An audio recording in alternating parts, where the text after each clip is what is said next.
Hello, this is Kristie with AG Takes Over. I am so glad you're here with me today.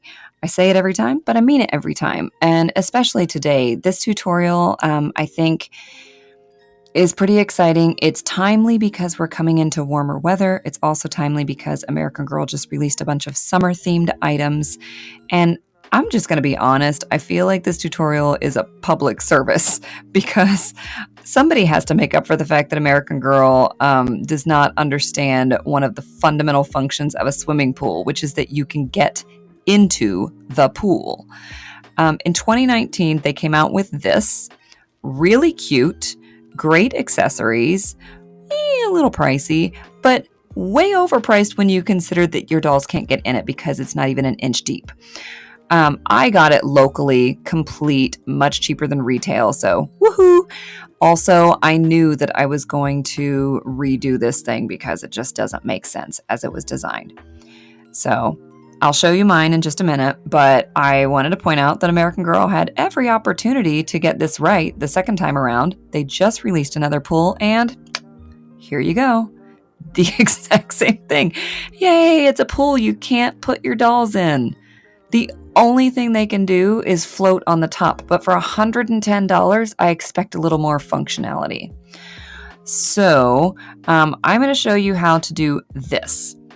And this is the very first version I did. I did it 2 years ago with zero plans, zero instructions, just winging it. It's not perfect. I took it all apart so I could redo it and create a tutorial for you. The current version isn't perfect either. But on its worst day, this pool is 1,000,000 times better and more functional than the version that American Girl created. So I'm not worried about it. Anyway, before we dive in, unintended pun. But before we dive in, go ahead and subscribe if you have not done so already. I promise I don't always make bad puns. I do try to keep things light and fun and educational and all that good stuff. But once you've done that, and feel free to give this video a thumbs up if you like it, and let me know in the comments anything you like. Do you own one of these? Will you now be buying one? Do you think the tutorial is beginner level or intermediate level? That's also interesting to know your perspective. Interact however you see fit, and let's get on with it. The supply list is easy enough. It's cheap too. I hit the Dollar Tree, my recycle bin, and my craft supplies. And with those 3 stops, I was ready to go. So poster board at the Dollar Tree is 50 cents each. I went ahead and bought 4. I didn't use the 4th one, but I don't consider it wasted. It was 50 cents, and I'll use it on some project in the future. It gave me the peace of mind to know that if I messed up, I had extra and wouldn't have to run back out to the store. Next, 2 rolls of contact paper, also from the Dollar Tree, aka the 5-quarter store, now that they upped their prices. I chose to do one color for the, or pattern, whatever, for the interior wall and one for the exterior wall. Certainly, you could use the same for both sides. Double-sided tape. I grabbed a couple rolls from the Dollar Tree. It's Scotch, which is, a good brand, but because it's the Dollar Tree, it has less footage or yardage or whatever on the roll. So I used over 1 roll, but not quite 2, I believe. And then I raided my recycling bin for some cardboard boxes and grabbed my hot glue gun and a couple glue sticks from the basement, and off we went. So first, I'm going to show you my original one of these from a couple years ago.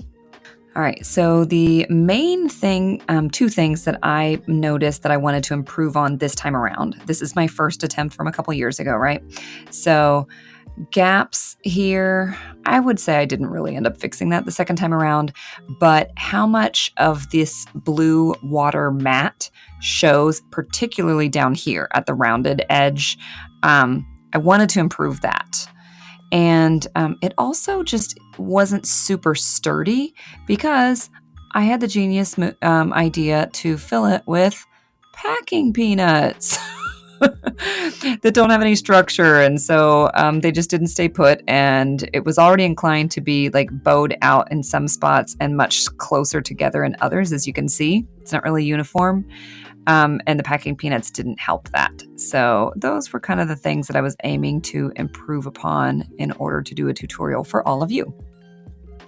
So you're going to want to cut your poster board into 7-inch tall, long strips and start taping them together. For the interior wall, you're going to need 3 full strips and change. So I did the 3 full strips, kind of put it in the little plastic structure that it will end up being the top of the pool edge, and then measured how much more I needed. Took the long strip of poster board out, cut a 4th strip to that size, and then once I had the exact-ish measurements, I covered that strip only on one side in contact paper. So that's going to be the interior wall, and hopefully I can show you that pretty well here because I didn't film all of that. All right, so here it is once I've got contact paper and stuck in the interior wall. You do have to cut little notches out of it in certain spots, as you can see here. But the best way to do that is just kind of eyeball it. What can I say? It's not a perfect system. Here is the interior wall. You can see what it looks like laid out. So the process, in hindsight 2020, I didn't take enough pictures, so you're gonna have to stare at this, was I cut all the strips, laid out the length that figured out the length that I needed, and then put the contact paper on, and then cut all of these notches. And then finally, I was able to go back in and insert the whatever wall it was, interior or exterior. Once I got the walls inserted, I tore off little pieces of double-sided tape and stuck them, for example, on the interior wall between the contact paper side and the actual plastic of the pool edge. And then the same thing on the outer wall between the contact paper and the pool edge, the interior of the pool edge. So I don't know if that makes sense because I didn't give you a great visual, but basically it's just to help this wall structure stay in. In the end, I'm not even sure if that was necessary, and you certainly don't need to do it like running the whole inner and outer edge of the pool top, but just a few pieces here and there is probably a good idea. Once I had the new walls, the next step was to figure out what the heck to put in between them to help them hold their structure, be a little more consistent, a little more like child-proof or child-sturdy. So yeah, obviously not packing peanuts. I thought about that squirt foam, the like spray insulation or whatever, the thing that expands. But I thought with this being pretty flimsy walls, I don't know how well that would work. Also, it seems expensive and like chemically and just doesn't seem the most eco-friendly when I have a bunch of cardboard boxes just sitting in my recycling bin. Why not use that? So I cut these strips. Most of them were a little under 7 inches. Some of them were even shorter because of the little plastic bits that you had to cut the notches to work around. And basically, I just sat and watched movies while I cut strips of cardboard and taped them together. I did 6, like just your standard, cardboard box like Amazon or American Girl sends you, 6 layers thick. And that seemed to be the right amount to fill up that plastic edging of the pool and slip it in between these 2 layers. So here's what that, here's kind of my progress of making a bunch of them and me pausing to show you what that's going to look like. I was feeling pretty good about this. And then here is some progress where I've got the 2 new walls actually taped, snug in the frame, and have, with the exception of the shorter ones that I still needed to made most and inserted most of the stacks, little cardboard bricks, I guess I should call them. Somehow it still wasn't even and perfect, and I just have to let go of that. I, fortunately am not a perfectionist, so here it is again. After I got all the shorter strips in, I used, where it felt appropriate, some double-sided tape just to make sure things were adhered pretty well. And yeah, I actually think this is really great. I'm pumped about how strong it is, And I think that, my daughter's going to be able to kind of throw her weight into this without destroying it like she would have the other one. So at this point, I'm feeling pretty good, right? It's not perfect, but that's fine by me. It's stronger, and I did a better job applying the contact paper this time around compared to 2 years ago, so feeling good. I did want to finish off the bottom a little more nicely, so I flipped it over right side up, set it down on some of the scraps of poster board that I had and traced.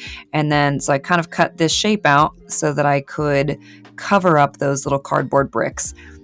Got out my glue gun, couple glue sticks, and I just squeezed glue onto the bottoms of the cardboard bricks and then patted this paper strip down. And yeah, I am super pleased with this. Here is what it looks like, final product. My daughter woke up this morning. She's 3, somewhere between 3 and 3.5, came downstairs, squealed with delight. We got some dolls out, put them in swimsuits, let them get, play with their beach games and whatnot. And at the end of her playing, she put her hand on the top edge, the plastic edge of the pool, and put all her weight on and got up. And I was not remotely afraid that it was going to buckle or bend. So yeah, totally pleased with this project. I hope that it inspires some of you. If you did buy this thing and you've always wondered kind of why didn't they do a better job designing it, just know that you can actually. It wasn't very hard. As long as you, expect excellence and not perfection, I think you'll be pleased. And if you don't have this pool and this was, the utter lack of functionality was what was holding you back, maybe you'll feel inspired to either find the old version used or, use your rewards, wait for points multiplier, whatever, and get the new one and give it a glow up. So let me know what you think in the comments. If you have done a different approach to making this pool have some depth, I would also be interested to know what you did and how successful it was. Thank you so much for spending some time with me. I hope you're having a fantastic day, evening, whatever, and that you join me for my next video. Bye.